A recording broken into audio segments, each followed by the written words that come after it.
Hey there, soccer freaks. This is ATL On Fire, the podcast where we talk all things Atlanta United Football Club. So sit back, buckle up, enjoy.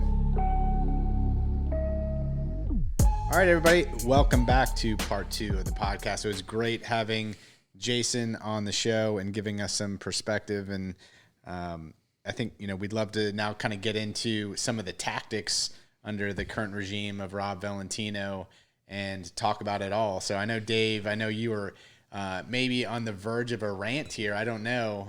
Tactics? What are tactics? Wine in hand and ready. I'm fired up and ready to go, Mikey Dobbs. Maybe we should start by saying that, and I'd like your opinion too, is this, I thought in the last 2 games, that overall the team looked better. What did you think? I agree. I felt like there was definitely a little bit more of a loose style of play, while, there was definitely moments where we felt very vulnerable in the back in both the Cincinnati and the game on Saturday. Why am I blanking? It was Columbus. I felt like there was just a little bit more positivity that I've been talking about in terms of our buildup and creating chances. So to me, that was, while I had plenty to complain about individuals or whatever, I thought there was a little bit more to what we're doing going forward and creating some exciting chances, frankly, that should have been finished in both games. Yeah, in the first game at Cincinnati, Conway has a really excellent chance early on. He's right in on goal, and to be honest with you, I was really disappointed at how he went about finishing. Should have finished it. Yeah, he should have finished it, but he didn't give the goalkeeper anything, right? He just kind of shot it, and he telegraphed it, and he dragged his foot. It wasn't going to score no matter what. He hit it well, but, if you watch Joseph Martinez trying to finish when he's in on goal, it's shifty. It's not clear where he's going. He opens up his hips. You don't know whether he's going far post or near post, right? He has the possibility of cutting it and going by the keeper. And Conway, despite being right in on goal, showed nothing of that. And to be honest with you, if you extend that to the second game in Columbus, Lopez has a very similar chance in the second game and also hits it right at the keeper telegraph. So, obviously 2 young players. You don't want to get on them. They haven't been starting that much. But if you want to be a forward at the highest level, you cannot go about your finishing that way. And I'm not even talking about whether you score or not. I'm talking about just how you go about it. Yeah, and I think one of the things that stood out to me too, while the fans out there probably are going to be disappointed in the finishing capabilities of Marcelino Moreno, mm-hmm. I think in terms of him being somebody who's picking it up at midfield and making very good forward passes and just attacking, that something has changed there, where he's kind of found his feet a little bit in terms of him creating good buildup to create chances for the team. And I think he's been terrific and not at all, naive in the way he's going about it, in that, even his long distance shots, like he knows when you just try to haul off and smash it versus when you try to curl it. And, it hasn't worked for him yet, but there's nothing about his game that says that he is, naive or wanting. And, I can't imagine pulling him off the field and seeing what the product looks like. That's, to me, the telltale of what does Atlanta United look like right now without Marcelino Moreno. And that, in my opinion, is a very unfinished team. So as much as I wanted to scream at him, and I did on Saturday for not doing better with his chances, and I think he'd be his own harsh critic on that. I think, he can pat himself on the back in terms of his effort and the build up there. So I've heard some people say that, Moreno has clearly looked better in the last 2 games, and, one that could be new coach. But the other aspect, of course, is Barco's at the Olympics, and some people, including the national broadcast, I think it was Stuart Holden, Was it Stuart Holden or was it Taylor Twellman? Anyway, one of those. The U.S. men's national team against Jamaica? No. In the Atlanta United national broadcast on ABC. Oh, I don't know. I think it was Twellerman. Anyway, but they pointed this out as well, right? That Barco and Moreno are very similar players, and they tend to get in each other's way or in their space. I think that that's a cop-out because, yes, I agree that they're very similar players. They do similar things. But why can't they do similar things on either side of the field? Why can't you have a beautiful pairing of left and right? Yeah. So how do you feel about that? Yeah, I think, again, it's a matter of more time in the field to prove whether there's a jam up in space or not. I mean, we haven't seen those guys on the field very much together to know whether Right. that's the truth or not. And it kind of goes back to, the conversation we were just having with Jason in terms of if we brought on another forward like Almada, and that's jamming up the space some more. I do think with the change of formation and having him sit just slightly behind Joseph and even Barco and Moreno in the center as well with Lennon and Bello on the wide flanks and maybe just three in the back, that could work. But I think at the end of the day, if you have four talented players on the field like that, that's a game changer. They'll figure it out. Just give them 2 or 3 games to figure it out. That's my opinion. Sure. I worry about that in terms of the balance. I mean, that, gets me into one of the things that I'm ranting about. So one of the things, as Jason brought up in part 1 of the podcast, Heinze, I thought tactically was very good at coaching the back, particularly early in the season. We were really well matched up out of the back. And that means, what do we mean by that? Well, matching up out of the back means that if there's a player 10, 15 yards ahead of the center backs who is getting the ball maybe slightly in behind or to the side of the defensive midfielder Sosa, the question is, what's the decision? Does the center back come forward and try to match up out of it? Or is the center back content to sit back saying, look, I don't want to vacate the space and give space to have the ball played in behind me, and so I'm going to stay. So if you stay, obviously you give players a lot of space, and a good player with a lot of space can pick you apart. If you go, you can actually challenge for that ball and win for that ball. But then the question is, how do you react behind it, right? And the classic is a sort of pressure cover, where it's the guy stepping out to match up is the pressure, and then there has to be a cover. And one of the things which wasn't, I don't think, happening under Heinze, but seemed to happen under Valentino, and I don't know whether it's the coaching or the just, different time in the season, but a number of times Alan Franco stepped up to match up out of the back, and Walks, who should have been moving over in to cover in behind him, stayed left. And what that did was create this huge pocket of space where Alan Franco went into to match up. And for the goal that we gave up against Cincinnati, there was a runner out of midfield who ran right into that space. Walks suddenly realized, oh, there's acres of space. I'm supposed to be over there. Tried to come over and was way too late to ever make the mistake, to ever get over and make the play. And so I noticed it several times before we gave up the goal that if you're going to come out and match up out of the back, the other center back or one of the outside backs has to fill in a little bit. Otherwise, there's a huge gap, and a smart runner out of midfield is just going to take that. That happened, I don't know if you go back to our old episodes on the podcast, but in the early days of De Boer, we had, we gave up a goal early in the De Boer regime where we were really far matched up the field, and there was a guy ended up having a breakaway from midfield because of that nobody came over to cover in behind him. So I don't know why under Heinze it didn't seem tactically naive, but in the 2 games I saw it multiple times, and I said, that's going to cost us. And it didn't get corrected in the second game against Columbus. We were still making that same mistake. Yeah. So what did you think about Joseph's performance the last 2 games? I think that Joseph looked much closer to his old self. Particularly in the second game where he started and went 90 minutes against Columbus.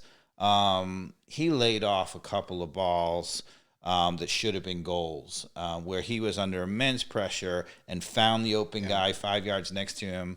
I think one of the ones was the very early Mulroney shot. Like in the first minute and a half, right? Yeah, very early in the game. Mulroney but there was one later in the game the same way where, he avoided pressure and quickly got it off his feet. And we haven't seen that. I mean, people are expecting Joseph to be finishing on the end of things or whatever, but people forget how good he is on the ball.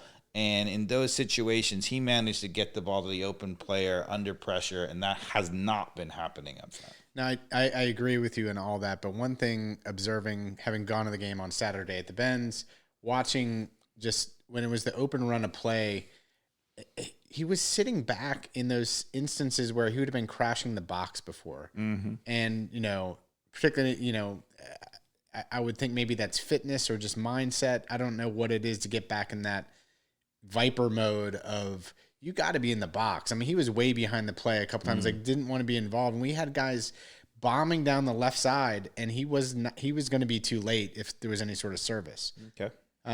Definitely an observation. Now, was nice to see him in the Cincinnati game. He had a really nice free kick that was going side netting, saved by the keeper for Cincinnati. I can't remember. Yeah, he tried to play, instead of trying to hook it around the wall, he played to the keeper's side, caught him leaning the other way and almost finished. Yeah, that was it was. I thought the commentators were harsh on that, and that they were saying, "Oh, it was kind of right at the goalkeeper," and I'm like, "No, he had him leaning. Yeah, it was almost a goal." The other thing that I want to say though, and here's my big thing, right? In the Cincinnati game, and you'll have to trust me, dear podcast listener, that I'm telling you the truth. I started taking notes so I can tell you things, but so raising the level here, Dave. I know. I said defensively on corner kicks, we moved to a more zonal system that was just atrocious. Really, some of their most dangerous moments came from corners. And in the Cincinnati game, 2 or 3 times, because they were doing the zonal thing on the weak side, on the back, there was a guy standing wide open, and it did not cost us. But I said, if we continue to do that, we are going to give up a goal. And sure enough, in the second game, Columbus, it's a corner kick, it's flicked on in the middle, and there is nobody covering him on the far post. And if you look at the way even that corner kick lined up, we lined up because of the zonal marking in the front towards the front post. We lined up 3 against 4 marking up, and the one guy who was open never had anybody marking him. Period. See, now you're talking about the Columbus corner kick that led to a goal. Okay, so I was in the opposite end in the Mercedes-Benz when that went in. Yes. I went back and watched it on YouTube. My theory is completely wrong, different than yours on why we left that goal, and it goes back to what you would agree with as being the way to deal with corner kicks, and that's to get to the ball first. Yep. And do you know who had the opportunity to get to the ball first on that play? I'm going to guess it was Walks, but I don't know. Not even close. Joseph Martinez was right there. But no, Joseph Martinez at the front post. You mean on the flick on? He was on the flick on on the front post, which is where the ball came down to begin with, and Joseph should have gotten there. 100%. But that's fair, but that makes total sense to me, right? So if you go back to the Tata regime, we man-marked, and then we had Joseph Martinez free in front, and that has always made sense to me. He's good at going after balls, and yes, he didn't win that ball, but he wasn't even close to it. If you have the free guy there, didn't put his shoulder into him or anything. That's fair, right? But so that's a mistake. But the tactics, right? So the way they had it set up, they had 2 zonal guys up front, where if you have to get to that ball, and if you don't, then the guy's wide open. And in this level of soccer, you cannot leave a guy absolutely unmarked off a corner kick. You just can't. Yeah, agree with that. So, you have to trust me that I said in the Columbus game that it was going to cost us. In the Cincinnati game that it was going to cost us. And sure enough, that's how we give up the goal in Columbus. I have another. Let's hear it. I like notes because I have none. Rob Valentino, which we'll talk about whether, so again, I want full credit. I think the team has looked much better, particularly going forward. And, as I've always said, sometimes it's just, naive to say, oh, we're just going to give the players more freedom to go forward. I don't think that's what he's done. So I give him credit that the attacking player has looked more sophisticated. We've had more overlap runs. They've come from good places. They've opened up the field. That's great. We get late in the game. The substitutions, Mikey Dobbs, right? Which game? Cincy or Columbus? In Columbus. Okay. So, late in the game, we've got all the pressure. Cubo Torres is not the guy? It's not just Cubo Torres. I mean, yes, Cubo Torres is not the guy, but so that's the first mistake, right? So you're late in the game. They're going to have it packed in, right? And you bring on Cubo Torres, a guy who is just woeful in the air. I mean, even if you think that Cubo Torres is a good player, and obviously we're on record as saying he's not, but even if you think he's a good player, he's much better with the ball at his feet on the ground or going after, balls along in the box along the ground. He's never been good in the air. And they're packed in. They were clearly packing in, right? You're going to get crosses in the last several minutes. You have Jackson Conway, the guy who has shown that he can go in the air and get a blowout. And, Jürgen Damm delivers a beautiful cross. Yeah. Cubo Torres goes after it, comes nowhere close to it. And I don't know whether Jackson Conway gets to that ball or not, but I'd much rather, sure as heck, have Conway going after the ball than Cubo Torres. Amen. What do you want me to say? I mean, yeah. And then on top of this, right? So in order to get an additional forward on the field, right? He brought off a back. Right? That makes perfect sense to me. Right. You're going after the game. They're not pushing forward. It's fine to bring off a back and bring on a forward. He brings off Hernandez, and Hernandez hasn't played. Ronald Hernandez hasn't played as many minutes, so fair enough. You could think he's tiring. I happen to think that he was really great in the game and is really impressive, which will get to my point in a second. Early in the game, even though he's a right footer, getting down the wings, he seemed very comfortable making crosses with his left foot. Mm-hmm. Okay? So, but instead, what he does, instead of either removing a center back or removing Hernandez and moving one of the center backs to the left, he takes Brooks Lennon, the guy who's been sending in beautiful crosses the entire game, and he moves him over to the left side. So now you no longer have Brooks Lennon crossing, who's been the best crosser on the team. And he was bombing down the left side. We found him, I counted 4 times in the last 7 or 8 minutes where he was in behind the defenders. We found him with the ball, and he didn't even try to serve it with his left foot because, of course, he's not left-footed. Yeah. And instead, he cut it back, never served it, which is atrocious. How in the last 7 minutes do you take Brooks Lennon, the right-footed guy who can deliver a great ball, and move him over to left where he no longer can deliver a good ball, and on top of that is going to kill all momentum because he's not even willing to try crossing with his left foot? Yeah. No, it's funny you mentioned that now since I was in the left corner on the attacking side and was like, oh, why is Lennon on this side? I noticed that in the last 10 minutes or so of the game that they made that shift. And yeah, he did not get crosses in with his left foot. No, I mean, and it goes to my point where I've been making, more generally, which is about inverted wingers, right? So we've been playing, even in this game, we had Mulroney as an inverted winger. I'm against inverted wingers in general because I think that, when you naturally push out wide, you create more space. But, for example, Marcelino Moreno is an inverted winger playing on the left side, and though he's right-footed. That makes perfect sense to me because he's got really good ball skills. He's good in a tight space. He can pick out a pass. So when he cuts into the middle, he's now in a really dangerous spot to do things. When you have a guy, Mulroney, who, he is very strong, very fast, But his ball skills in tight space and his passing in tight space, you wouldn't say is his strength. Oh, but Dave, what about that one stroke of luck where he had that crazy thing in the box where he got it through and we scored?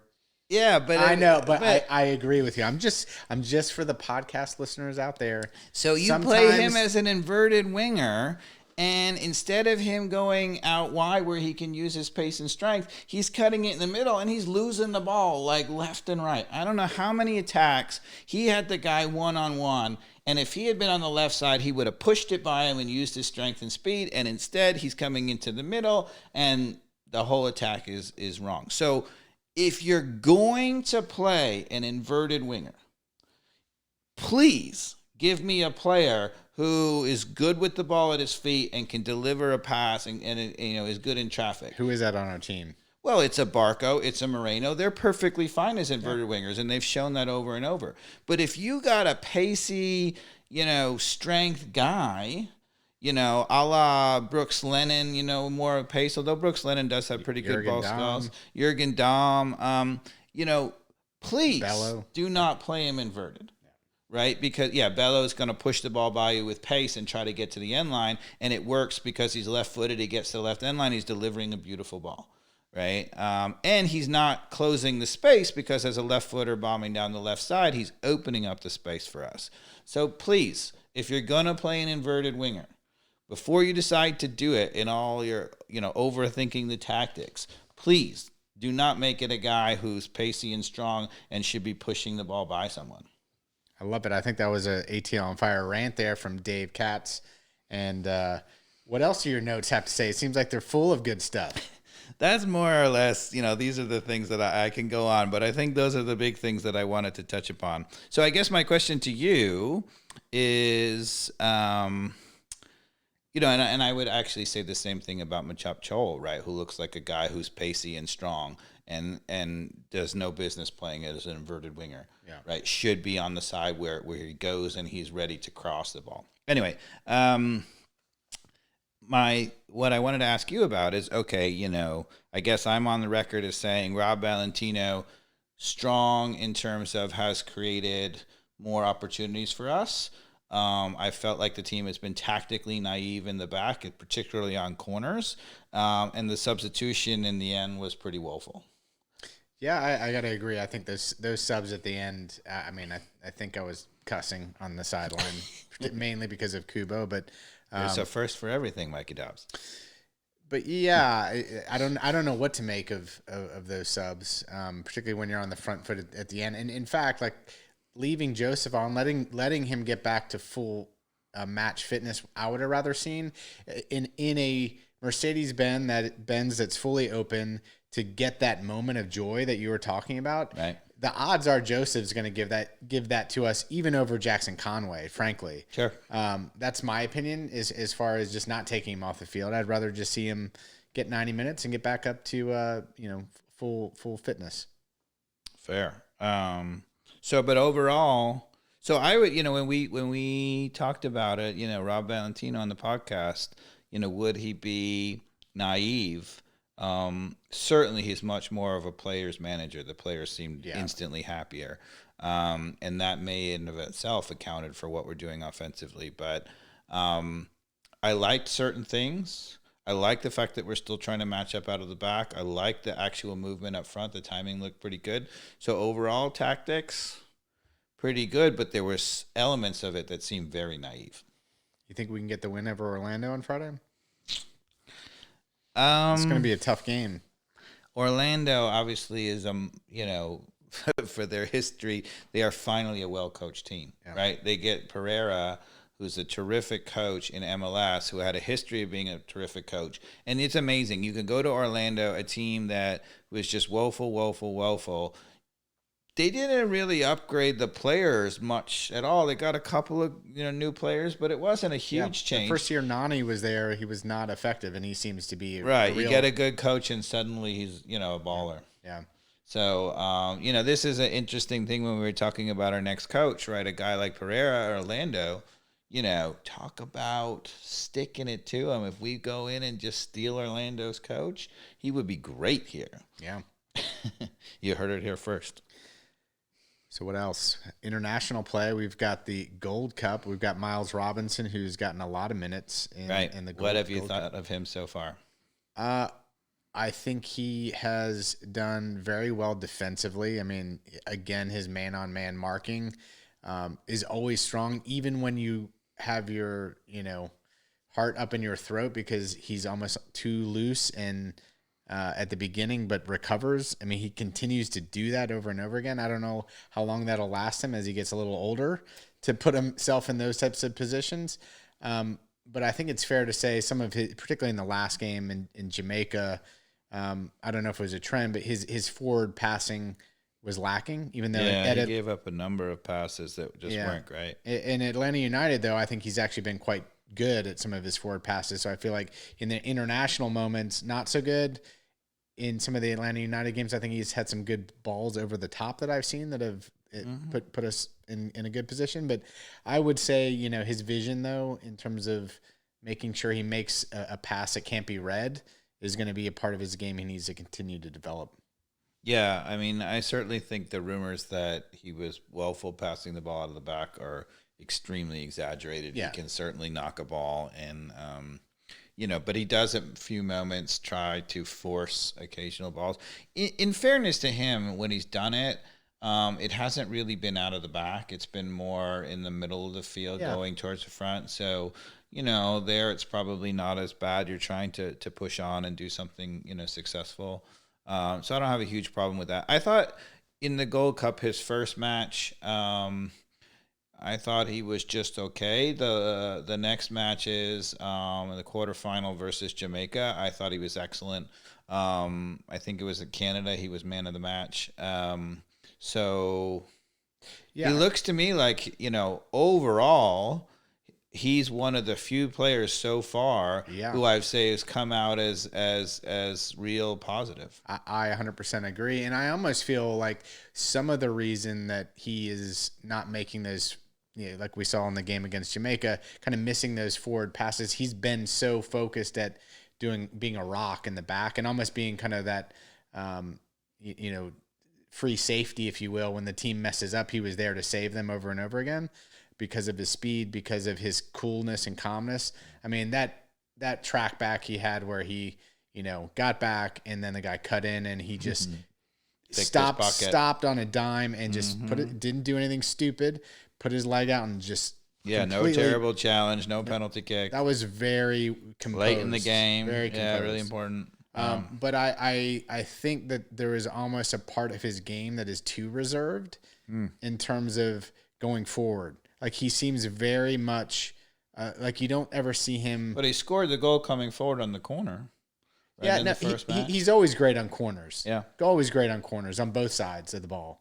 I agree with that. But no, in terms of like open free play, he is very content on never taking a risk of getting out of that position where he is playing. So, there is a other side of the coin of not being prepared to be the free safety, if you will, when it gets released the other direction. It's interesting you say that because I don't feel like he's tactically unprepared. I have felt that when he has ended up where you feel like that, where he's scrambling to get back, it's because he was moving over to cover for someone else initially and then had to get back to his own spot. No. I think what I'm saying, I think you're misinterpreting. What I'm saying is even under the calmness of play, of possession, that he's not pushing up forward enough sometimes because he knows his strength is sitting back and being the hero when things kind of crumble. I see. I think that it would do him justice to read the game and know when it's his chance to maybe get a little bit more involved going forward. Fair. I mean, it's fair. I mean, he's really good with the ball at his feet. Yeah, he is. You'd love to see. Ultimately, if our pairing long term, it's interesting. We're talking to Jason Longshore about, our backs, and he was saying, Walks could be a guy here for a long time. Sure, but it seems to me still, even despite the struggles, that it's Robinson and Franco who are the center back pairing, not Walks. Yeah. There's been on the social media stuff, there's been a lot of fanfare for Walks because I do think he has elevated his game this year. But if you watch the ball, he looks great. right? That's the thing. When you watch the ball, he looks great. He makes, plays on the whatever. If you watch him off the ball, You're jumping he looks all over terrible. me. I agree with you. I'm just trying to open you up to yes. Sorry, Mikey Dobbs. What are the continued flaws of Anton Walks for the podcast listeners that might only see that side of his game, which I agree. I think he does very well on some of that man-on-man stuff that's very one-dimensional. But when it comes to, again, reading the game, you've already talked about it. What do you expect his role to be if you were the coach on the team? Like, what would you want his role to be? I mean, obviously, I would have him as the backup center back, and I think that's a very capable, to give Franco or Robinson, 20 minutes at a game we're leading, or, to bring him into rotation to keep those guys fresh for sure. And what I would say to him, if I were trying to coach him is, look, you have got to be moving before the ball is played against us, attacking wise. The number of times that he is standing until very late and reacting to the play is too high. I saw it in either the Cincinnati game or the Columbus game where there was like a ball that was just kind of floating in the air and he was flat-footed. And then he reacted and he could have gotten to the ball. Yeah. And it was just one of those things where it's just, again, not having awareness of what's happening. But Alan Franco, what are your thoughts with a few more minutes in the last couple of games of him on the field? I think he's getting better. He's settling. Yeah. And you can see underneath it all that he's got some real ability.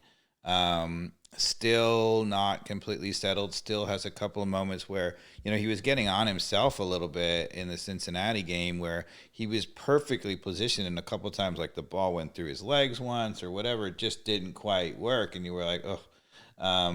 But it doesn't take away from the fact that he's in the right spot. He's reading it. And even, you could potentially blame the goal on him in the Cincinnati game because he's so pulled out of position. But presumably that's what they want. They want him matching up. And so in that case, it was not his problem. It's the players who failed to fill in behind him that was the fault.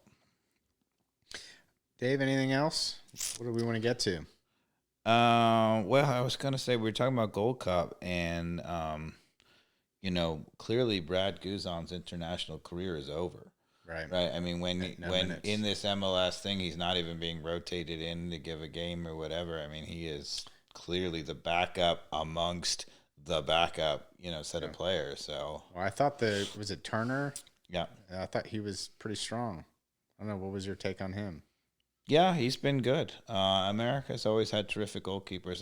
I still think that Zach Steffen is clearly the number one. Yeah. But it's sad, because you're like, look, and in some respects, I don't get it, right? So, if you're Berhalter, right, why bring in Guzan, who's towards the end of his career, in order to just, clearly sit there? I mean, you could argue maybe his job there is to train Turner and to give him advice or whatever, but that's awfully tough to take a guy away from the MLS team during the middle of the season just to be a guiding veteran to a younger player. On the other side of the coin, we've had Kann step in as a goalkeeper for Atlanta United due to his. I think we certainly got away with a lot with his footwork, where he was dicey 3 or 4 times, and I don't know if it was the Cincinnati game, I think particularly where that was the case. Mm-hmm. But in talking to a friend and listener of the show, I was saying that I think the real-time game speed of someone who hasn't played an MLS game, and it's been a while since Kann. First of all, I think it's Kann. Alex Kann, thank you. I'm always open to... Alex Kann. I think it's sort of pronounced Kann and spelled Can. But anyway, go ahead. What's the Star Trek one? Is it Kann? Yeah, I think that's maybe, Kann. Maybe that's where my head's at. Yeah, right. Tricky. No, it's Kann in this case. Go ahead. But no, I think, I give him a little bit of runway with the fact that he hasn't played a full-speed MLS game and is playing with the twos, which is just a different level of pressure.